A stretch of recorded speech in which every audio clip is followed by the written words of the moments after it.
अंग्रेजों ने ईस्वी 1803 में दिल्ली पर अधिकार किया था। तब से ही वे लाल किले की जड़ें खोदकर लाल किले को कमजोर करते आ रहे थे। ईस्ट इंडिया कंपनी द्वारा भारत में भेजे जाने वाले अंग्रेज लड़के 18-20 साल से लेकर 20-25 साल की आयु के होते थे, जो रातों रात अमीर बन जाने के लालच में 7 समंदर पार करके भारत आया करते थे। ये अंग्रेज लड़के कंपनी सरकार में बड़े बड़े पदों पर नियुक्त किए जाते थे। इन्हें जीवन का कोई अनुभव नहीं होता था।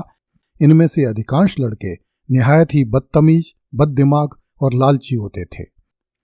वे भारत की अपार संपदा, बड़े बड़े महलों तथा हीरे मोतियों के ही भूखे नहीं होते थे, अपितु भारतीय औरतों पर भी कुदृष्टि रखा करते थे। भारत में नियुक्त होकर आए इन्हीं लड़कों में से एक था सर चार्ल्स मेटकाफ, जो 19 वर्ष की आयु में ईस्वी 1804 में जनरल लेक का पॉलिटिकल असिस्टेंट नियुक्त हुआ था। यह वही जनरल लेक था जिसने ईस्वी 1803 में दिल्ली पर आक्रमण करके मराठों को दिल्ली से निकाला था। ईस्वी 1811 से 1819 तथा 1826 से 1832 तक का दिल्ली का रेजिडेंट रहा सर चार्ल्स मेटकाफ अत्यंत चालाक व्यक्ति था। उसने शालीमार बाग में अपने लिए एक शानदार बंगला बनवा रखा था और एक खूबसूरत सिख लड़की से विवाह करके उस बंगले में रहा करता था।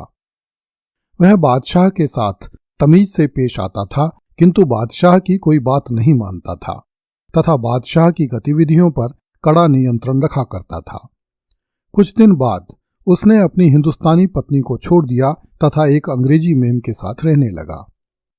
चार्ल्स मेटकाफ शुरू में तो लाल किले में बैठे मुगल बादशाह अकबर शाह को सम्मान देता था, किंतु बाद में उसे नापसंद करने लगा था। एक स्थान पर चार्ल्स मेटकाफ ने लिखा है, मैंने तैमूर घराने से अपनी पहले की वफादारी छोड़ दी है।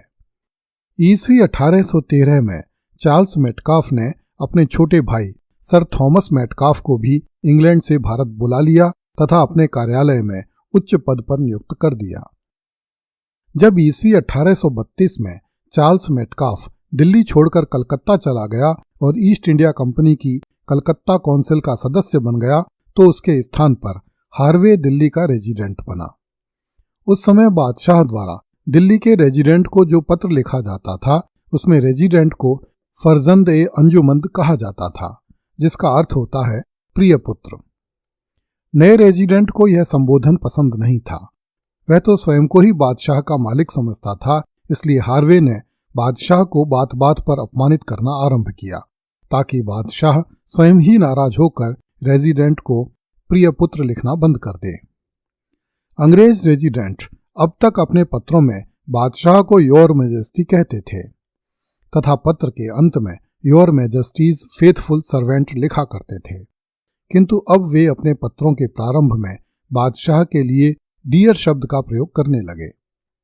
इस प्रकार रेजिडेंट हार्वे ने बादशाह को अच्छी तरह याद करवा दिया कि अब अकबर शाह हिंदुस्तान का बादशाह नहीं है, उसे तो बादशाह के नाम से केवल याद किया जाता है। हालांकि गवर्नर जनरल द्वारा बादशाह को लिखे जाने वाले पत्रों में अब भी जो मुहर लगती थी, उसमें गवर्नर जनरल स्वयं को फिदवी-ए-खास अर्थात मुख्य सेवक लिखता था। रेजिडेंट हार्वे के बाद पूर्ववर्ती रेजिडेंट सर चार्ल्स मेटकाफ का भाई सर थॉमस मेटकाफ ईस्वी 1835 में दिल्ली का रेजिडेंट नियुक्त हुआ। वह 18 साल तक अर्थात ईस्वी 1853 तक इस पद पर बना रहा। इस बीच ईस्वी 1837 में अकबर शाह की मृत्यु हो गई, तो उसने अकबर शाह के पुत्र बहादुर शाह जफर की सहायता की, ताकि बहादुर शाह जफर बादशाह बन सके, क्योंकि अकबर शाह अपने प्रिय पुत्र जहांगीर को बादशाह बनाना चाहता था। ईस्वी 1852 में मिजेली जॉन जेनिंग्स नामक एक ईसाई पादरी दिल्ली में नियुक्त होकर आया। उसने लाल किले में ही रहने का निश्चय किया, ताकि वह लाल किले में रहने वाले शाही परिवार और उसके नौकरों के साथ घुल मिलकर उन्हें ईसाई बना सके। मिजेली जॉन जेनिंग्स ईसाई धर्म के प्रचार के लिए इतना उतावला था कि वह तुरंत ही समस्त भारतीयों को ईसाई बना देना चाहता था। यहाँ तक कि स्वयं अंग्रेज भी उसे पसंद नहीं करते थे और उसे धर्मांध कहते थे। जब मिजेली जॉन जेनिंग्स ने दिल्ली के दो विख्यात हिंदुओं चमनलाल और मास्टर ताराचंद को ईसाई बना लिया तो मिजेली जॉन जेनिंग्स पूरी दिल्ली में बदनाम हो गया। ईस्वी 1853 में बहादुर शाह जफर की सबसे छोटी बेगम जीनत महल ने सर थॉमस मेटकाफ से संपर्क किया तथा उससे कहा कि वह जीनत के पुत्र जवान बख्श को बादशाह का उत्तराधिकारी घोषित कर दे। शहजादा जवान बख्श बहादुर शाह के 16 बेटों में से 15वें नंबर पर था, इसलिए सर थॉमस मेटकाफ ने बेगम जीनत का प्रस्ताव ठुकरा दिया तथा यहां तक कह दिया कि बहादुर शाह जफर अंतिम बादशाह है, उसके बाद कोई बादशाह नहीं होगा। सर थॉमस मेटकाफ ने बादशाह की इच्छा के विरुद्ध बहादुर शाह के सबसे बड़े जीवित पुत्र मिर्जा फखरू को बादशाह का उत्तराधिकारी घोषित कर दिया।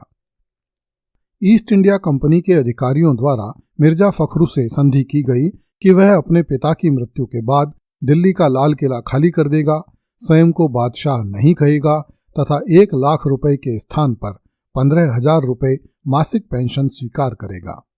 इस पर बेगम जीनत महल ने चिढ़कर ईस्वी 1853 में रेजिडेंट थॉमस मेटकाफ को जहर दे दिया, जिससे थॉमस मेटकाफ की दिल्ली में ही मृत्यु हो गई। डॉक्टरों ने अपनी रिपोर्ट में लिखा है कि सर थॉमस मेटकाफ की मृत्यु मैदे की खराबी से हुई थी, किंतु उनका यह भी विचार था कि यह खराबी जहर के कारण हुई थी। इस घटना के बाद लाल किले तथा अंग्रेजों के बीच जो इतने दिन से सदाशयता का दिखावटी प्रदर्शन चल रहा था, वह भी जाता रहा। इस घटना के 3 साल बाद अर्थात ईस्वी 1856 में शहजादा मिर्जा फखरू भी हैजे से मर गया। उसके बारे में लाल किले में यह अफवाह उड़ी थी कि शहजादे को जहर दिया गया था। जिस समय ईस्वी 1857 की बगावत हुई तब थॉमस मेटकाफ का बेटा सर थियोफिलस मेटकाफ दिल्ली में कंपनी सरकार की अदालत में लोअर मजिस्ट्रेट था। उस समय वह अकेला अंग्रेज अधिकारी था जो क्रांतिकारी सैनिकों से बचकर दिल्ली छोड़कर भाग जाने में सफल हुआ था। पहाड़गंज पुलिस स्टेशन के थानेदार मोइनुद्दीन खां ने थियोफिलस मेटकाफ को दिल्ली से जीवित ही निकल भागने में सहायता की थी। यह थानेदार उर्दू के विख्यात शायर मिर्जा गालिब का चचेरा भाई था। जब अंग्रेजों ने दोबारा दिल्ली पर हमला किया तब सर थियोफिलस मेटकाफ कंपनी सरकार की दिल्ली फील्ड फोर्स में भर्ती हो गया तथा उसने लाल किले में बहुत रक्तपात मचाया।